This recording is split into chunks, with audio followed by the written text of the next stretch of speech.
నేలతల్లి కార్యక్రమానికి స్వాగతం. పట్టణాల్లో గ్రామాల్లో భూముల ధరలు విపరీతంగా పెరిగిపోతున్నాయి. దీంతో వ్యవసాయ నేలల విస్తీర్ణం కూడా క్రమంగా తగ్గిపోతుంది. ఇలాంటి పరిస్థితుల్లో తక్కువ స్థలంలోనే ఎక్కువ పంటలను సాగు చేసుకోవడానికి రైతన్నలు ఆసక్తి చూపిస్తున్నారు. అదే రీతిలో జపాన్కు చెందిన పర్యావరణ శాస్త్రవేత్త డాక్టర్ అకిరా మియావాకి రూపొందించిన ఈ సాగు విధానంపై రైతులు దృష్టి సారిస్తున్నారు. తక్కువ కాలంలోనే ఒక అడవిని తలపించేలా అభివృద్ధి చెందే మియావాకి వ్యవసాయ విధానాన్ని అనుసరిస్తూ పంటలను సాగు చేస్తున్న యువ రైతు శ్రీకాంత్ గారు.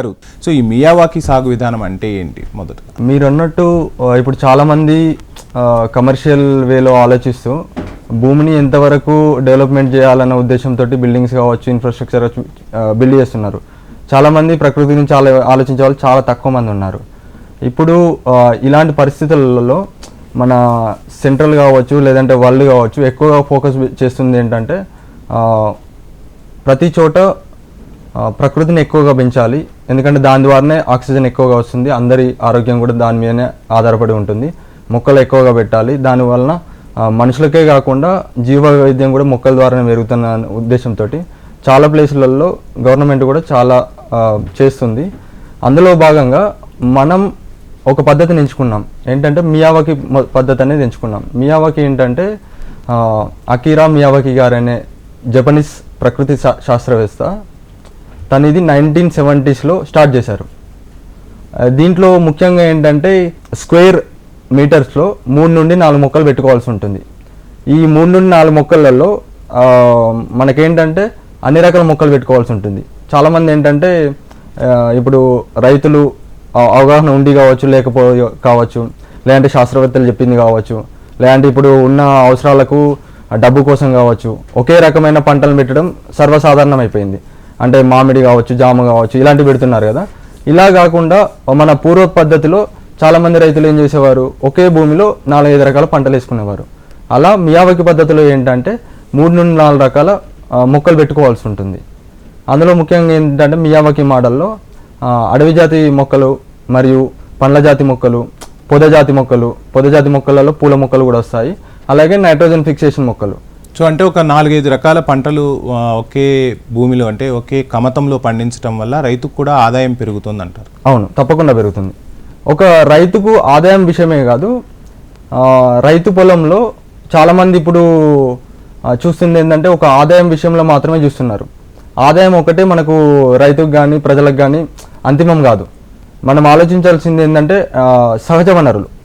చాలామంది సహజ వనరులను నాశనం చేస్తూ ఈ డబ్బు సంపాదనలో ఇదే వనరు అనుకొని చాలా దీనిపైన దృష్టి పెడుతున్నారు. కానీ మనం డబ్బు ఎప్పటికైనా ఏ విధంగానైనా సంపాదించవచ్చు. వ్యవసాయం కావచ్చు, లేదా ఎలాంటి ఉద్యోగం కావచ్చు, వ్యాపారం కావచ్చు చేసి సంపాదించవచ్చు. కానీ సహజ వనరులు ఒకసారి అంతం అయిపోతే దాన్ని మళ్ళీ తీసుకురావాలంటే మానవ మనుగడే ప్రశ్నార్థకం అవుతుందండి. అవును, మానవ మనుగడతో పాటు అన్ని రకాల జీవరాశులు అంతరించిపోతాయి.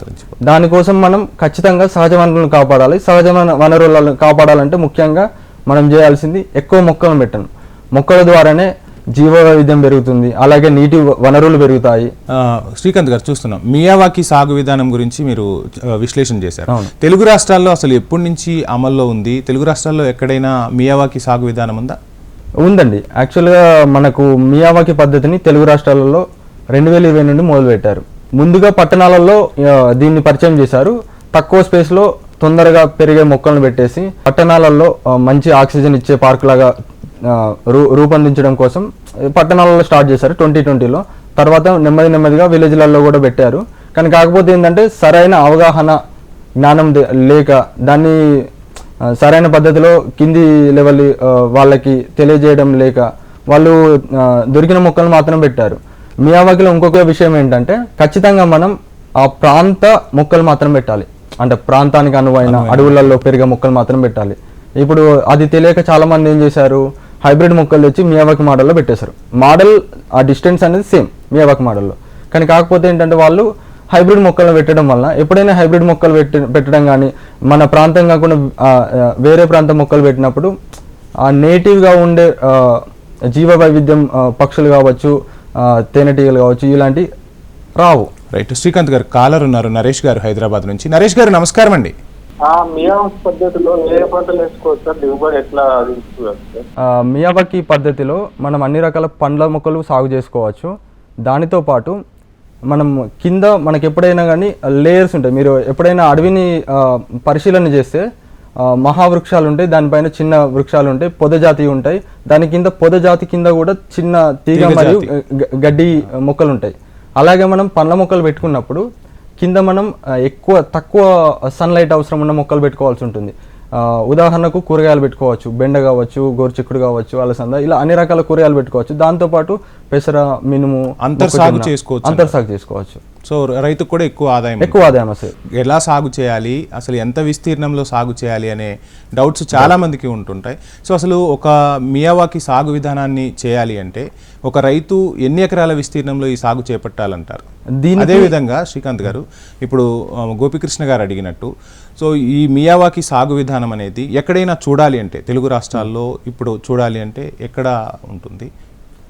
మియావాకి సాగు చేయాలంటే మనం ముఖ్యంగా గుర్తుంచుకోవాల్సిన విషయాలు ఏంటంటే, మొదటగా భూమి తత్వాన్ని అర్థం చేసుకుని మొక్కలు పెట్టుకోవాలి. ఒకవేళ ఎర్ర నేల కానీ ఇసుక నేలలు అయినప్పుడు మనం అందులో కంపోస్ట్ వేసేసి అండ్ కోకోపీటు అండ్ మన బయోచార్ బొగ్గు పొడి వేసేసి మొక్కలు పెట్టుకోవాల్సి ఉంటుంది. ప్రతి మీటర్కి ఒక మొక్క పెట్టుకోవాల్సి ఉంటుంది. అందులో ఎలా మనం చూసుకోవాలంటే, ఒక పండ్ల మొక్క పెడితే దాని పక్కన పూల మొక్క రావాలి, పూల మొక్క పక్కన ఒక ఫారెస్ట్ మొక్క రావాలి, దాని పక్కన నైట్రోజన్ ఫిక్సేషన్ మొక్క రావాలి. ఇలా డిఫరెంట్ టైప్ ఆఫ్ మొక్కలు పక్కన రావాలి. అలాంటప్పుడు ఏమవుతుందంటే దాని పక్కన ఇంకొక రకం అయిన మొక్క ఉండడం వల్ల పోషకాలలో పోటీతత్వం తక్కువగా ఉంటుంది. ఇప్పుడు ఒకే రకం మొక్కలు పక్కన పెట్టినప్పుడు ప్రతి మొక్కకు ఒకేసారి ఒకే రకమైన పోషకం అవసరం ఉంటుంది. అలాంటప్పుడు పెరుగుదల బాగా ఇబ్బంది అవకాశం ఉంటుంది. ఇంకొక విషయం ఏంటంటే, ఇక్కడ చూడాలంటే రైతు స్థాయిలో రైతు విధంగా డెవలప్ చేయాలనుకుంటే మాత్రం మన ఫామ్లో హైదరాబాద్ కీసర్ దగ్గర ఉంది, అక్కడ చూసుకోవచ్చు. లేదు ఓన్లీ నీడ కొరకు చూసుకోవాలనుకుంటే హైదరాబాద్లో 18 ఎకరాలలో చేస్తున్నారు, మనకు శంషాబాద్ దగ్గరలో. రైట్. అటవీ పద్ధతిలో సాగు విధానం, మియావాకి సాగు విధానం అంటేనే అటవీ పద్ధతిలో సాగు విధానం అని చెప్తున్నారు. ఈ అటవీ పద్ధతిలో సాగు విధానం వల్ల దిగుబడులు ఏ విధంగా వస్తాయి? రైతన్న ఆశించిన దిగుబడులు పొందాలంటే ఎన్ని సంవత్సరాల వరకు వేచి చూడాల్సి ఉంటుందంట? మియావాకి పద్ధతిలో మనం పెట్టుకున్న 60 నుండి 70 రోజుల నుండి మనకు దిగుబడి స్టార్ట్ అయిపోద్ది. ఎందుకంటే మనం పండ్ల రకాల మొక్కలు, అడవి మొక్కలు పెట్టుకున్నప్పుడు కింద ప్లేస్ని అనేది వృధా చేయకుండా మనము ఇందాక చెప్పినట్టు మొక్కజొన్న కావచ్చు, జొన్నలు కావచ్చు, లేదంటే పెసర, మినుము, కూరగాయలు పెట్టినప్పుడు కూరగాయలు ప్రతిదీ 45 రోజుల నుండే పంట ఇవ్వడం స్టార్ట్ అవుతుంది. సో 45 నుండి 60 రోజుల మధ్యలో మనకు మొదటి పంట స్టార్ట్ అవుతుంది. అందులో మనము ఈ మియావాకి పద్ధతిలో మొదటి కలుపు మాత్రమే తీస్తాం. పెట్టిన తర్వాత 30 రోజుల తర్వాత మొదటి కలుపు తీస్తాం. తర్వాత అందులో ఎలాంటి మనం అంతర్కృషి చేయం, ఎలాంటి జస్ట్ విత్తనం పెట్టేస్తాము, వచ్చిన పంటను తీసుకుంటాము. ఇంకొక విషయం ఏంటంటే, ఇందులో వచ్చేది ఆదాయం విషయంలో మనకు చాలా మెడిసినల్ ప్రాపర్టీస్ ఉన్న పంట వస్తుంది. ఇందులో ఫస్ట్ మనం ఒక గుంట కానీ 2 గుంటలు కానీ చేసుకుంటే మనం ఇంటి వరకు తింటాము. ఎక్కువ మొత్తంలో చేసుకున్నప్పుడు మనం ఇప్పుడు ఆర్గానిక్ ఫార్మింగ్ కావచ్చు, వీటికి చాలా అధికమైన ధర ఉంది. ఈ మియావాకి పద్ధతిలో పండించినప్పుడు అధిక పోషకాలు ఉండి దీని ద్వారా రోగాలు నయమయ్యే ఛాన్స్ ఉంది కాబట్టి ఎక్కువ ధర కూడా అమ్ముకోవచ్చు, మంచి ఆదాయం వస్తుంది. అంటే మీరు చెప్పినట్టు మియావాకి సాగు విధానం అనేది ఖర్చుతో కూడుకున్న వ్యవహారమా? అంటే ఎటువంటి క్రిమిసంహారక మందులు కూడా వాడకుండా సాగు చేయాల్సి ఉంటుంది. అదేవిధంగా మీరు చెప్పినట్టు ఒక మొక్కకి మరో మొక్కకి ఖచ్చితంగా తేడా ఉంటుంది. సో వీటన్నింటినీ పరిరక్షించడం, అంటే ఆ మొక్కకు కావాల్సిన పోషకాలు అందించటము, అదేవిధంగా నీటి వనరులు అందించటం అనేది ఎలా చేస్తారు? ఇందులో ముఖ్యంగా మనం గుర్తుంచుకోవాల్సింది ఏంటంటే, ఎప్పుడైనా అడవిలో మనం ఎలాంటి పోషకాలు ఇవ్వం, నీరు ఇవ్వం. అలాగే మనం మియావాకిలో మొక్కలు పెట్టిన మొదటి ఒక 2-3 నెలల వరకు మాత్రమే కొద్దిగా వాటర్ ఎక్కువ ఇస్తాం, వారానికి ఒకసారి కానీ 2 సార్లు కానీ. తర్వాత మనం అసలు ఎలాంటి వాటర్ ఇవ్వం. ఇప్పుడు వర్షాకాలంలో వాటర్ అనేది పెట్టాం, తర్వాత 10 నుండి 15 రోజులకు ఒకసారి దాని పెరుగుదల పెరిగిన కొద్దీ వాటర్ తగ్గించుకుంటూ పోతాం. కారణం ఏంటంటే, మొక్కలు పెరిగిన కొద్దీ దాని వేరు వ్యవస్థ పెరుగుతుంది కదా. వేరు వ్యవస్థ పెరిగినప్పుడు ఏమవుతుందంటే, ఇప్పుడు వర్షాకాలంలో పడిన వర్షపు నీటిని మొక్కల వేర్లు పీల్చుకొని భూమిలో స్టోర్ చేసుకుంటుంది. ఎప్పుడైతే మొక్కలకు నీరు అవసరం ఉంటుందో అప్పుడు భూమి నుండి స్వీకరించుకుంటుంది. ఇంకోటి పోషకాల విషయంలో ఏంటంటే, మనకు భూమిలో అన్ని రకాల పోషకాలు ఉంటాయి. ఒక నైట్రోజన్ అనేది గాలిలో ఉంటుంది. నైట్రోజన్ని గాలి నుండి స్వీకరించడానికి మనకు ప్రతి మొక్క దగ్గర నైట్రోజన్ ఫిక్సింగ్ బ్యాక్టీరియా ఉంటాయి, రైజోబియం, అజిటోబ్యాక్టర్ ఇలాంటివి. అది మునగ మొక్కలు మనం ఖచ్చితంగా మియావాకి పెట్టుకున్నప్పుడు మునగ మొక్కలు పెట్టుకుంటాం. మునగ మొక్కలు పెట్టుకున్నప్పుడు ఖచ్చితంగా అందులో నైట్రోజన్ ఫిక్స్ చేసే బ్యాక్టీరియా ఉంటుంది. నైట్రోజన్ గాలి నుండి వస్తుంది. పొటాష్ కావచ్చు, భాస్వరం కావచ్చు, మిగతా రకాల సూక్ష్మ పోషకాలన్నీ భూమిలోనే ఉంటుంది. కానీ మొక్కలు తీసుకొని రూపంలో ముందుంటాయి. మనం ఇలాంటి అన్ని రకాల మొక్కలు పెట్టినప్పుడు ఏమైందంటే ఒక్కొక్క మొక్క దగ్గర ఒక్కొక్క బ్యాక్టీరియా ఉంటుంది కాబట్టి భూమిలో ఉన్న ప్రతి పోషకాన్ని స్వీకరించేలాగా బ్యాక్టీరియాస్ కన్వర్ట్ చేస్తాయి. తర్వాత మొక్కలు తీసుకొని బ్రహ్మాండంగా పెడతాయి. ఇంకో విషయం ఏంటంటే మొక్కలకు ప్రధానంగా కావాల్సింది పోషకాలు భూమి నుండి వస్తాయి. నీరు, గాలి, సూర్యరశ్మి. నీరు అనేది మనం ఇట్లా డెన్స్ మొక్కలు పెట్టినప్పుడు వేరు వ్యవస్థ ఎక్కువ ఉంటుంది కాబట్టి వర్షం పడ్డప్పుడు నీటిని స్టోరేజ్ చేసుకుంటుంది, కావాల్సినప్పుడు తీసుకుంటుంది. అదొక విషయం. ఇంకోటి ఏంటంటే మనం ఇందులో న్యాచురల్ మల్చింగ్ కానీ అంటే పంటలతో మల్చింగ్ కానీ లేదంటే అందులో పెరిగిన ఏదైతే కట్ చేయాల్సి ఉంటుందో అది ఆ మల్చింగ్ అని వేయడం వలన భూమిలో ఉన్న వాటర్ కంటెంట్ అనేది ఎవాపరేట్ కాదు. అప్పుడు సూక్ష్మ వాతావరణం పెరుగుతుంది. సూక్ష్మ వాతావరణం పెరిగినప్పుడు ఏమవుతుందంటే భూమిలో మైక్రో ఆర్గానిజం పెరుగుతుంది. దానివల్ల ఏమవుతుందంటే వాటర్ కంటెంట్ అనేది అవసరం ఉండదు మొక్కలకు. మొక్కలు ఎప్పుడైనా తేమ మాత్రమే తీసుకుంటుంది. రైట్. మరొక కాలర్ ఉన్నారు, రమేష్ గారు సిద్దిపేట నుంచి. రమేష్ గారు నమస్కారం అండి. సార్ నమస్కారం సార్. అడగండి సార్. మామూలు రైతుకు ఈ ఫామ్ టైప్ చేయాలి అనుకుంటే ఎంత ప్లేస్ అవసరం? ఒక చిన్న రైతులు అంటే మీకు తెలియని విషయం కాదు శ్రీకాంత్ గారు, తెలుగు రాష్ట్రాల్లో ఎక్కువగా చిన్నకారు రైతులే ఉంటారు.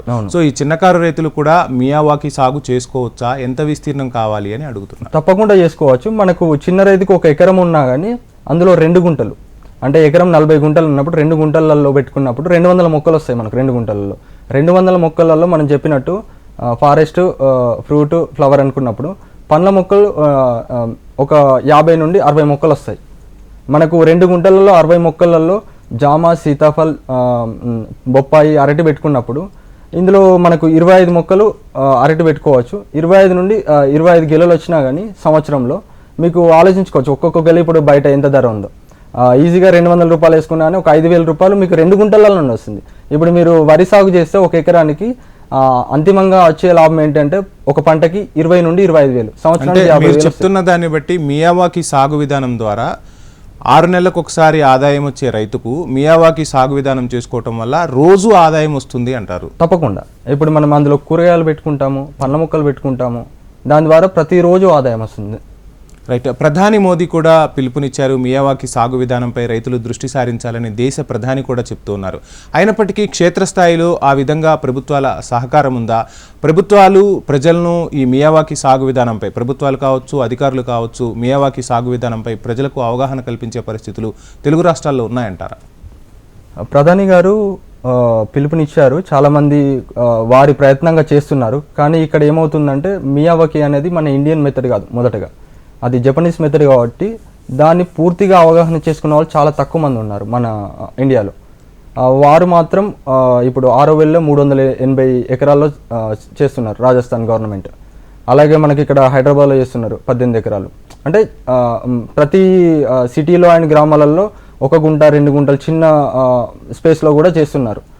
దీనిపైన పూర్తి అవగాహన, జ్ఞానం ఉన్న వాళ్ళు తెలియజేయట్లేదు ఒక విషయం. ఇంకోటి తెలియజేసినా కానీ పూర్తిగా అర్థం చేసుకోవట్లేదు. మనం రీజనల్ మొక్కలు పెట్టుకున్నప్పుడు మాత్రమే ఇది పెరిగే అవకాశం ఉంటుంది. చాలామందికి తెలియక ఏం చేస్తున్నారు, హైబ్రిడ్ మొక్కలు పెట్టేసి అది మియావాకి మోడల్ అని ఒక ఫోటోల వరకే పరిమితం అయిపోతుంది కానీ క్షేత్రస్థాయిలో అది విజయం సాధించలేకపోతుంది. అంటే నాటు మొక్కలనే మనం యూజ్ చేసుకోవటం మంచిదని చెప్తారా? తప్పకుండా. మియావాకి మోడల్లో ఖచ్చితంగా నాటు మొక్కలు పెట్టుకోవాలి. అది కూడా ఇప్పుడు ప్రాంతానికి నాటు మొక్కల రకాలు మారుతుంటాయి.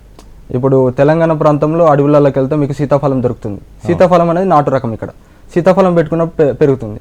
అలా అని ఎక్కువ హ్యూమిడిటీ ఉన్న ప్లేసులలో కావచ్చు, లేదంటే సీతాఫలం పండని ప్లేసులలో సీతాఫలం మొక్క పెడతా అంటే పెరగదు. అంటే హైబ్రిడ్కి నాటుకి చూసుకుంటే మనందరికీ తెలిసిందే, అందరికి కూడా తెలుసు, నాటు మొక్కలు అదేవిధంగా ప్రకృతి సాగు అనేది చాలా మంచిదని అందరికీ తెలుసు. కానీ ఇప్పుడు హైబ్రిడ్ విధానంలో సాగు చేయటం వల్ల ఎక్కువ దిగుబడులు వస్తున్నాయి, తొందరగా పంట చేతికి వస్తుంది అన్న విషయం కూడా తెలుసు.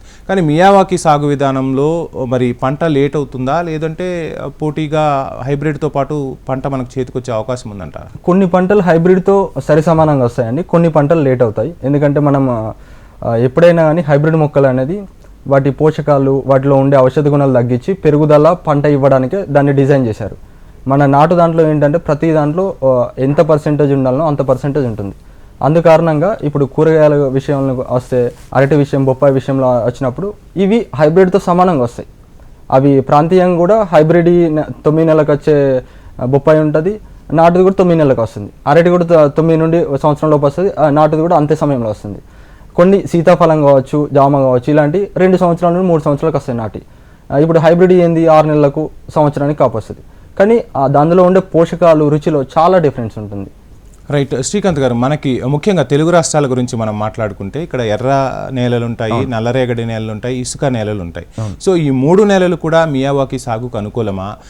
నల్లరేగడి నేలల్లో ఏ విధమైన పంటలు పెట్టుకుంటే బాగుంటుంది, ఎర్ర నేలలు దేనికి అనుకూలం? అంటే మనకు చూసుకుంటే నల్లరేగడి నేలల్లో తేమ శాతం ఎక్కువ ఉంటుంది, ఆ మొక్కకి ఆ తేమను అంటే ఎక్కువ కాలం ఆపేందుకు వీలుంటుంది. కానీ ఎర్ర నేలలు, ఇసుక నేలలు వచ్చేసరికి నీటి లభ్యత కొంచెం తొందరగా ఇవ్వాల్సి ఉంటుంది, మొక్కకు నీరు అందించాలి. సో ఏం చెప్తారు దీని గురించి? దీనికోసం మనం మొదటగా ఏం చేస్తామంటే భూమిని మొక్కలు పెట్టుకునే ముందు అందులో కంపోస్ట్ వేసుకొని, వీలైతే కోకోపీటు లేదంటే మన వరి పొట్టు ఉంటుంది కదా, వరి పొట్టుతో భూమిలో మొత్తం మిక్స్ చేసుకోవాల్సి ఉంటుంది, ఒక 1 ఫీట్ 1.5 ఫీట్ వరకు. ఎందుకంటే భవిష్యత్తులో వాటర్ను హోల్డింగ్ చేయడానికి ఇసుక నీళ్ళల్లో జిగటదనం ఉండదు, వాటర్ను పీల్చుకునేది. ఎప్పుడైతే ఈ వరి పొట్టు వేస్తామో ఇది మాయిశ్చర్ను హోల్డ్ చేసే గుణం ఉంటుంది. అప్పుడు ఏమవుతుందంటే వర్షం పడ్డప్పుడు కానీ, మనం నీరు పెట్టినప్పుడు కానీ ఇవి మాయిశ్చర్ని ఎక్కువ పట్టుకొని ఎక్కువ రోజులు ఇచ్చే అవకాశం ఉంది. ఇది ఇసుక నేలల్లో. మనకు నల్లరేడు నేలల్లో కూడా ఏం చేయాలంటే అందులో ఎక్కువ వాటర్ ఉంటుంది, సహజంగానే నల్లరేడు నీళ్ళు ఎక్కువ నీటిని పీల్చుకునే అవకాశం ఉంటుంది. అందులో కూడా వరి పొట్టు వేయాల్సి ఉంటుంది. ఎందుకంటే వరి పొట్టు ఉన్నప్పుడు అందులో భూమిలో ఏరేషన్ జరుగుతుంది. వరి పొట్టు అనేది మొక్క అంటే వేరు వ్యవస్థకు గాలి అందుతుంది. ఇప్పుడు ఇసుక నేలల్లో వరి పొట్టు తక్కువ వేసినా కానీ గాలి అందుతుంది. కానీ నల్లరేడు నేలల్లో అది బండలాగా ఉంటుంది కాబట్టి వర్షం పడ్డప్పుడు, ఇప్పుడు ఈ వరి పొట్టు వేసినప్పుడు అందులోకి ఎయిర్ వెళ్ళే అవకాశం, గుల్లబారుతుంది, అందులో ఎయిర్ వెళ్ళడానికి అవకాశం ఉంటుంది. కాబట్టి అందులో కూడా ఎలాంటి ఇబ్బంది లేకుండా మొక్కలు పెరిగే అవకాశం ఉంటుంది. అదేవిధంగా మనం చూస్తాము శ్రీకాంత్ గారు, చాలాసార్లు కూడా ప్రకృతి వ్యవసాయం వైపు అడుగులు వేయాలని రైతన్నలకు ఆలోచన ఉన్నా ఆర్థిక పరిస్థితులు కావచ్చు, అదేవిధంగా సనాతన వ్యవసాయం ఏదైతే ఉందో వరి, చెరుకు, అదేవిధంగా మొక్కజొన్న, ఆ ప్రాంతంలో తాతలు తండ్రులు పండించిన పంటల్ని ఈనాటికి రైతన్నలు పండిస్తూ ఉన్నారు. కానీ మార్కెటింగ్ సౌకర్యాలు మెరుగుపడుతూ ఉన్నాయి. అదేవిధంగా ఇప్పుడు పంటల నాణ్యత, అదేవిధంగా మీరు చెప్పినట్టు ఇప్పుడు మియావాకి సాగు కావచ్చు, ప్రకృతి సేద్యం కావచ్చు, మార్కెటింగ్ విధానంలో చాలా తేడాలు ఉంటున్నాయి. రైతన్నలు ఆ విధంగా దృష్టి సారించాలంటే ఏం చేయాలంటారు? వారికి కనీస అవగాహన లేక కూడా సాంప్రదాయ పంటల వైపే మొగ్గు చూపుతున్నారు. సో వారిలో మార్పు రావాలంటే మీరు ఏం చెప్తారు? మొదటగా వారు గుర్తుంచుకోవాల్సింది ఏంటంటే, ఒకప్పుడు వారికి కావలసిన పంటల్ని వారు పండించుకున్నారు, ఇప్పుడు పండించుకోవట్లేదు. మొదటగా వారి ఇంటి కోసం కానీ, వారి బంధువుల కోసం కానీ మొదటగా మియావాకి మోడలు పెంచుకొని అందులో వచ్చిన పంటల్ని ఆస్వాదిస్తే, ఎప్పుడైతే మనం ఏ ప్రకృతి వ్యవసాయంలో కానీ ఎవరైనా ఇప్పుడు చేస్తున్నవారు ఫస్ట్ వారు ఇంటి కోసం చేస్తున్నప్పుడు వారి చుట్టుపక్కల ఉన్న వారికి తెలుస్తుంది దాని గురించి. అప్పుడు ఏమవుతుంది, సహజంగానే మార్కెటింగ్ ఏర్పడుతుంది ఆ పంటలకి. అప్పుడు వారు మార్కెటింగ్ చేసుకున్నప్పుడు ఎక్కువ ఆదాయం వచ్చే అవకాశం ఉంది. ఇంకో విషయం ఏంటంటే, మీరు చెప్పినట్టు సహజ పంటలు కాకుండా వేరే పంటలు ఎందుకు చేయట్లే అన్నప్పుడు చాలామందికి తెలియని విషయం ఏంటంటే, చాలా ఇప్పుడు హైదరాబాద్లో వచ్చే ఆర్గానిక్ వెజిటేబుల్ అన్ని బెంగళూరు నుండి ఇంపోర్ట్ చేసుకుంటున్నాం మనం. ఇక్కడ ఇంత డిమాండ్ ఉన్నా కానీ చాలామంది చేయట్లేదు. ఇక్కడ కూడా కారణం ఏంటంటే అవగాహన లోపం.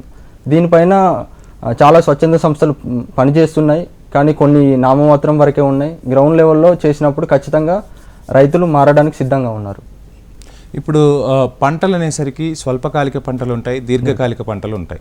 మియావాకీలో స్వల్పకాలిక, దీర్ఘకాలిక రకాలను రైతన్న ఎంచుకునేటప్పుడు ఎలా ఎంచుకోవాలి? మీరు ఇచ్చే సలహా ఏంటి? మియావాకీలో మొదటగా దీర్ఘకాలికంగా చూసుకున్నప్పుడు మనం మామిడి కావచ్చు, అలనేరేడు కావచ్చు, లేదంటే చింత కావచ్చు, ఇలాంటి మొక్కలు పెట్టుకుంటాం. మధ్యస్థ రకంలోకి వచ్చినప్పుడు మనకు అరటి కావచ్చు, బొప్పాయి కావచ్చు, లేదంటే సీతాఫలం కావచ్చు, జామ కావచ్చు, ఇలాంటి మొక్కలు పెట్టుకుంటాం. అతి స్వల్ప కాలం చూసుకుంటే మనం కింద పెరిగే, అంటే భూమిలో తక్కువ షేడ్లో పెరిగే మనకు అల్లం కావచ్చు, పసుపు కావచ్చు, దుంప జాతి పెట్టుకుంటాం. అలాగే కింద కూరగాయ రకాలు పెట్టుకుంటాం. అంటే మనం అన్ని స్టేజ్లలో పెరిగేటి బ్యాలెన్స్ చేసుకుని పెట్టుకున్నప్పుడు మియావాకి పెట్టిన 50 రోజుల నుండి పంట తీసుకునే అవకాశం ఉంటుంది. ఒకసారి మొక్కలు పెట్టిన తర్వాత అసలు కోత అంటే ఈ ఒక క్రాప్ అయిపోయే ఇంకొక 1 మంత్ ముందే ఇంకొక విత్తనం పెట్టేసుకోవాలి అందులో.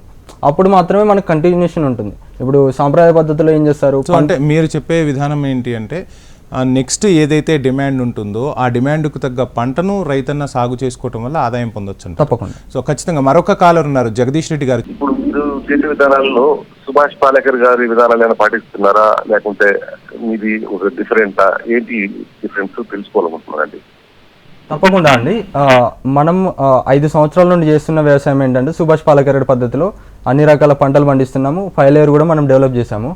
కానీ ఇక్కడ ఏంటంటే మియావాకి ఎంచుకోవడానికి నేను అన్ని రకాల పద్ధతులు పాలేకర్ గారు పాటించాను. అందులో మనిషి ప్రమేయం ఉంటుంది. అందులో కూడా కెమికల్స్ వాడము, కానీ ఆర్గానిక్ కషాయాలు కావచ్చు, జీవామృతం ఇలాంటి ద్రావణాలు కావచ్చు ఇవ్వాల్సి ఉంటుంది 15-20 రోజులకు ఒకసారి, పంట స్థితిని బట్టి, పంట రకాన్ని బట్టి.